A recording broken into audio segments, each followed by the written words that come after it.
The colossal chamber of the galactic summit shimmered with lights and holograms, the air thick with tension. Representatives from dozens of star systems sat in cold angular chairs, their multi-limbed, scaled, and amorphous bodies casting strange shadows across the polished floor. At the center, a sleek pedestal bore the Earth delegation, humans, dwarfed by the alien grandeur surrounding them. They had come hoping for peace and recognition, but instead found humiliation. The Varker Dominion, a coalition of species renowned for their ruthless dominance, had called the summit. Their spokesbeing, an imposing figure with iridescent wings and eyes like molten silver, sneered openly at the humans. "You are not worthy to sit at this table," the Varker emissary declared, voice cold as a vacuum. "Your technology is archaic, your planet insignificant. The Dominion's rule is absolute. Earth and its colonies will remain second class, subject to our laws, our protection, and our mercy." The room buzzed with approving murmurs from other alien delegates. Humans exchanged glances, silent, steely defiance shining in their eyes. Among the humans, Ambassador Clara Jensen stood tall. Her voice, calm but firm, cut through the hum of alien chatter. "We did not come here seeking mercy," she said. "We came demanding respect." Her words were met with laughter, sharp and dismissive. The Varker emissary stepped closer, lowering his wings in a threatening gesture. "Respect is earned, human, and you have none to offer." Tensions simmered dangerously. Yet it was not this exchange that sparked the fire, but the insult that followed. One of the Varker's aides, a small, spindly creature with nervous tics, suddenly spat in the direction of the human delegation. A clear, contemptuous act. The chamber fell into stunned silence. Clara's hand clenched around the edge of her podium. Her voice was ice. "You will apologize, or we will consider this an act of war." The Varker aide smirked, but before he could reply, a human delegate, young, hot-headed, stepped forward. The room gasped as he shoved the aide, knocking him off balance. A scuffle erupted. The room exploded into chaos. Security forces rushed in, pulling the humans and Varker apart. But the damage was done.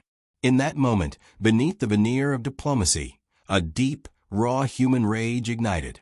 Behind closed doors later that night, Clara's voice was grim as she addressed her team. "They think we're weak. They think we're predictable. They're wrong. We will show them." Across the galaxy, news of the incident spread like wildfire. The Varker Dominion issued a statement condemning human aggression.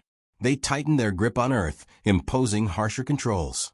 But on Earth and in the scattered colonies, the incident became a rallying cry. They underestimated human rage. What the Dominion did not realize was that humans had endured centuries of hardship, climate disasters, wars, and oppression. Their resilience was legendary, born of fire and struggle. Now, fueled by insult and the desire for freedom, humanity began to prepare.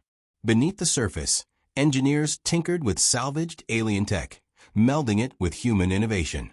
Military strategists drafted plans not for surrender, but for rebellion. Spies infiltrated Dominion communication networks, gathering secrets. And in the darkest corners of human space, whispers grew louder, of a storm coming to sweep away the arrogance of the Varker. As the summit's shining halls emptied, one truth remained. The galaxy had made a grave mistake. They had underestimated human rage. Beneath the glittering spires of the Dominion's central worlds, the humans worked in shadows. The galaxy saw only compliance, a beaten species bound by chains of alien superiority. But beneath that surface, humanity prepared, not for peace, but for war. The Varker Dominion remained confident. Their intelligence networks reported no signs of large-scale unrest. The humans were predictable, short-sighted, and easily contained. They had crushed uprisings before. Why would Earth be any different? But the Dominion's arrogance blinded them. On remote stations and outposts orbiting Earth's moon, scientists and engineers melded human ingenuity with stolen alien tech. Where the Dominion's weapons were vast but rigid, humans created adaptable improvised armaments, machines that could think, react, and evolve in battle. Quantum hacking arrays breached secure Dominion networks, planting seeds of chaos. Communications were subtly altered, turning allies suspicious, fracturing alliances. In the underbelly of Earth's sprawling cities, resistance cells blossomed. These were not ragtag mobs, but highly disciplined operatives, soldiers, hackers, diplomats, and engineers united by a singular purpose. Their motto, whispered in encrypted messages, was simple. They think we are weak. They will learn otherwise. Clara Jensen, now back on Earth, oversaw the operations with steely resolve. Her diplomatic veneer was gone, replaced by a hardened commander whose calm mask barely concealed the fury burning inside. Every piece of Dominion tech we capture is a weapon, she said, pacing before a holographic map of the Dominion's key facilities. We are not just fighting for Earth. We're fighting for every species they've crushed. Among the rebels, a man known only as Mason emerged, a former Dominion engineer turned double agent. He supplied blueprints, codes, and insider knowledge. His expertise was invaluable, giving humans a technological edge they had never had before. Yet despite their efforts, the human rebellion was cautious. They knew any overt attack now would be suicide. Instead, they focused on infiltration, sabotage, and information warfare. The Varker Dominion began noticing strange anomalies, communications glitches, unexplained power failures, sudden malfunctions in their starships. But every investigation came up empty, as if ghosts haunted their systems. This silence unnerved the Dominion commanders. One evening, aboard the Dominion warship Varker's Wrath, Fleet Admiral Threx frowned at the reports from their mining colonies near the Andros Belt. Reports of explosions, sabotage, and missing personnel, he growled, all attributed to human terrorists. They're nothing but insects. We will crush them. But deep in the shadows of the ship, a young Varker intelligence officer mulled over intercepted messages. His sharp mind pieced together fragments, encrypted transmissions between distant colonies, code patterns that hinted at coordinated resistance. It's worse than we thought, he whispered. They are organizing. Meanwhile, on Earth, Clara met with Mason in a hidden underground chamber humming with machinery. We've exploited their arrogance, Mason said, eyes gleaming. They think the rebellion is scattered. But we're a network. When the time comes, every cell will strike simultaneously. Clara nodded. They will regret mocking us. But we must be patient. One mistake could expose us all. Outside, life continued as normal. Children playing in the streets, ships launching to distant colonies. No one guessed the war brewing in secret. But in the depths of the galaxy, shadows lengthened. The storm was gathering, and when it broke, it would wash over the Dominion like a tidal wave. Back on the Dominion's capital, Emperor Varker III gazed out over his city, unaware of the fire growing beneath his feet. Humans, he murmured, are but pests to be crushed. Their rage is a flicker, soon to be extinguished. He was wrong. Human rage was a wildfire, and it would consume everything. The asteroid base hung silent above the icy world of Pelion 6, a key Dominion mining outpost in the outer reaches. Rich with iridium, gravium, and quantum ore, it was vital to Dominion's shipbuilding and power infrastructure. But the Dominion had grown complacent. After all, it was just another rock, guarded by drones and a skeleton crew. No one had dared attack their supply lines in decades. Until tonight. High above the base, hidden in the black void, a human ship drifted, cold, dark, silent. On board, Commander Elias Brand checked the final diagnostics. His team, 8 elite operatives, waited behind him, clad in black armor reinforced with hybrid alloys. Their helmets gleamed with HUD displays, pulsing gently with linked telemetry. You know the mission, Brand said, his voice calm. Disable the reactors, exfil in 20. No prisoners. No traces. This is the first strike, whispered Rena Solis, the demolition specialist. We make it count. Brand nodded. First blood. For Earth. They launched in stealth pods, slipping past Dominion sensors, using cloaking fields developed in Earth's underground labs. Moments later, they pierced the outer hull of the asteroid base with magnetic drills, cutting silently into the ventilation shafts.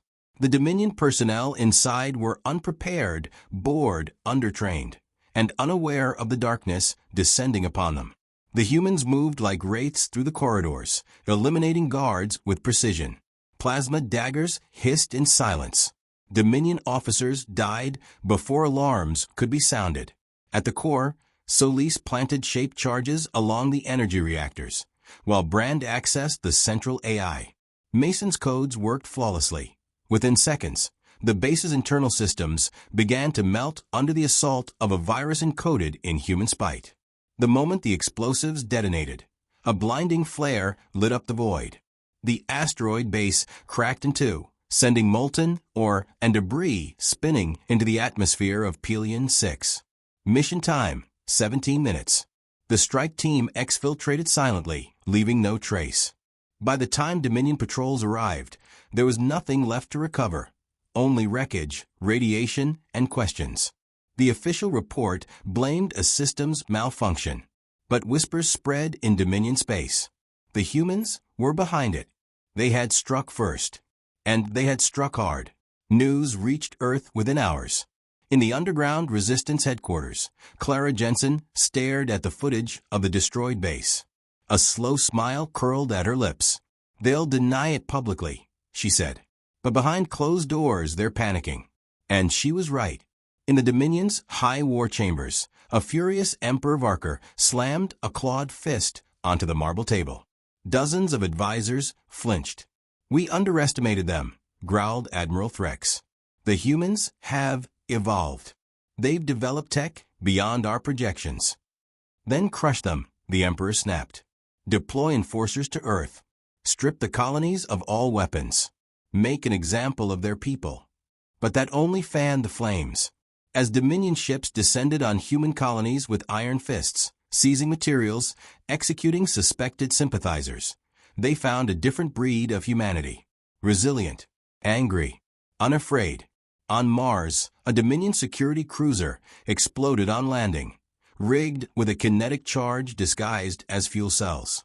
On Luna Base, an entire battalion of Dominion soldiers disappeared into the vacuum of a sabotaged docking station.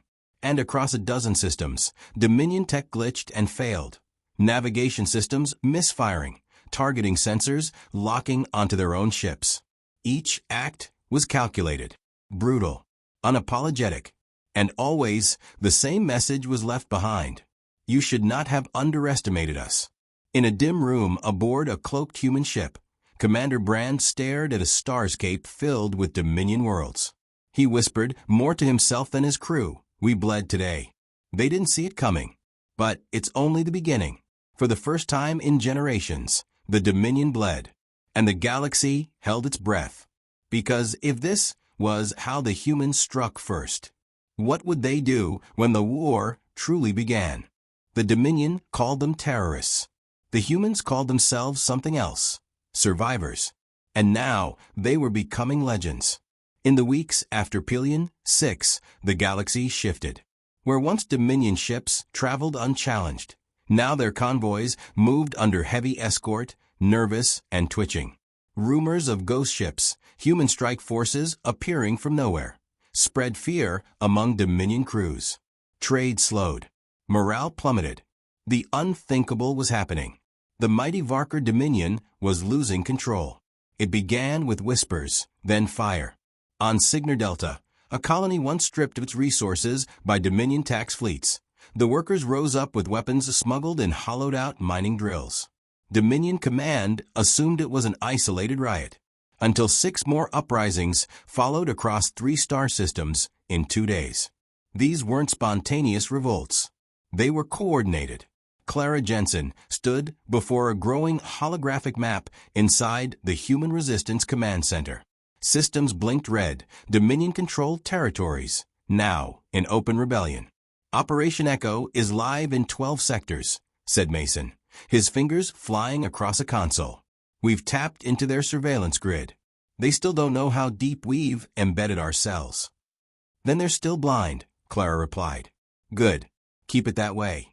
Human strategy had evolved far beyond the Dominion's expectations. Where the Dominion relied on size and intimidation, humans used mobility and chaos.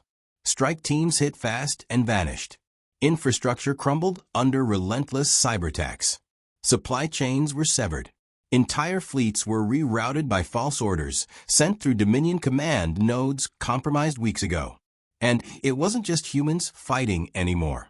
In the mining worlds of the Keshri Rim, a slave species long subjugated by the Dominion received encrypted messages in a long-forgotten dialect. "You are not alone. Rise." They did. In droves. Their rebellion turned into an alliance when human ships arrived, not as conquerors, but bearing weapons, supplies, and tactical advisors. Human rage was no longer contained to Earth. It was infecting the stars. Back in the Dominion capital, panic had become policy. Martial law expanded to dozens of worlds. Civil liberties, already limited, vanished. Surveillance systems tripled. But none of it stopped the tide. A full Dominion fleet sent to reclaim the rebel-aligned planet of Stravi Prime was lured into a trap. A decoy outpost broadcasting falsified distress calls. The fleet pursued what it thought was a rebel convoy. Instead, they flew straight into an asteroid field rigged with cloaked fusion mines. Not a single ship returned. The galactic news networks, long censored by the Dominion, began leaking hacked footage of their defeats. For the first time, Dominion citizens saw images of human operatives dismantling their war machines, of Dominion soldiers surrendering, of rebels planting flags, human flags, on liberated planets. In an emergency session of the Dominion High Council, Admiral Threx stood grim-faced before Emperor Varker III. "We underestimated them," he said. "We called them emotional, irrational, weak. But it's that emotion that drives them. They fight like they have nothing to lose." "They don't," the Emperor snarled. "So let's take what they have left, burn their colonies, starve their cities, show them what happens when ants bite giants." But every atrocity only hardened human resolve. On a cold morning on Earth, Clara stood before a crowd of resistance leaders from across 20 worlds. Some were human, some were not. All were united. "This isn't just about Earth anymore," she said. "It's about freedom, about proving that rage is not a weakness, it's a spark. And now that spark is a wildfire." She raised a clenched fist. "We are not their subjects. We are not their inferiors. We are human." The chamber erupted in cheers. Across the galaxy, Dominion forces tightened their grip, desperate to regain control. But it was too late. The tide had turned. And the humans weren't just surviving anymore. They were winning. The stars above Earth burned brighter that day, as if the galaxy itself was watching the reckoning unfold. The Varker Dominion's final strike fleet loomed in orbit. Over 600 warships, bristling with the deadliest weaponry in known space. Their goal was clear: crush humanity once and for all, snuff out the rebellion, and restore the Dominion's unchallenged rule. But humanity was ready. Earth's defense grid hummed with power. Hidden fleets of human ships, stealth cruisers, assault frigates, and fast attack corvettes lay cloaked in the shadow of Earth's moon. Beneath the surface, missile batteries and experimental energy cannons waited silently. Commander Elias Brand, now leading the Earth Defense Fleet, stood on the bridge of the flagship Resolute. "Admiral," he said, voice steady, "they believe their fleet is unstoppable. They think human rage is a fleeting spark. They don't realize it's a wildfire." Admiral Clara Jensen's face appeared on the main screen. Her eyes burned with fierce determination. "Then let's show them what that wildfire looks like." The Dominion fleet advanced. At first, their overwhelming numbers pushed humanity's defenses back. The sky above Earth was torn apart by streaks of plasma, and explosions blossomed like deadly flowers across the void. But then, unexpected, suddenly, human ships emerged from hiding, swarming like hornets. Their weapon systems synchronized by AI algorithms that adapted in real time. The Dominion fleet, designed to fight conventional wars, found itself outmaneuvered. Human pilots, fueled by rage and purpose, struck at vulnerable supply lines and command ships. Cloaked torpedoes detonated beneath hulls. Electronic warfare scrambled targeting systems. The flagship Varker's Wrath, pride of the Dominion Armada, found itself under relentless attack. Its shields flickered, then failed. From the bridge of Resolute, Brand issued the final command. Concentrate all firepower on the flagship. This ends today. A thunderous barrage hammered the Wrath, ripping apart its armor, igniting fires that spread like wildfire through its corridors. Emperor Varker III's command voice cracked through the chaos, furious and desperate. Destroy them. Crush their ships. Make them beg for mercy. But mercy was a word long dead. The Dominion flagship exploded in a cascade of fire and debris, sending shockwaves across the battlefield. The remaining Dominion ships faltered, their formation broken. Human forces seized the moment, pressing the advantage.